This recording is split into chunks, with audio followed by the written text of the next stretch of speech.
Well, Shep, good evening. The FBI sending a memorandum out to law enforcement agencies across the country today, looking at a whole host of information that they've received from their law enforcement partners like the DEA, DOD, Parks, the Marshals, and really getting into what people are talking about online through open source and letting states know that there's a couple of different concerns that are coming up that they want them to be aware about. The first one is this idea that there could be armed protests at state capitals across the country by the end of the week, around the 16th or 17th, to dispute and to protest the results of the election. The second thing that they're taking a look at is this idea of an armed uprising that people are talking about starting around the 16th of January in Washington, D.C., perhaps at the Capitol again, if somehow Congress invokes the 25th Amendment. Now, as we know, Congress can't invoke the 25th Amendment, so there's probably no likelihood of that coming.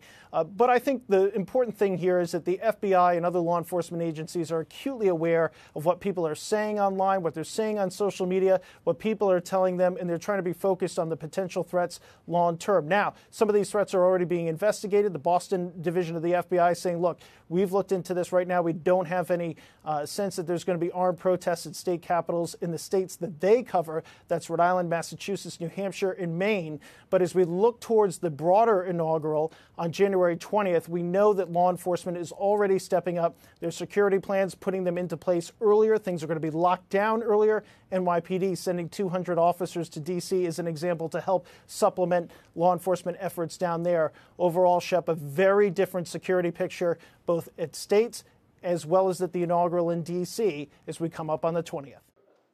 Shepard Smith here. Thanks for watching CNBC on YouTube.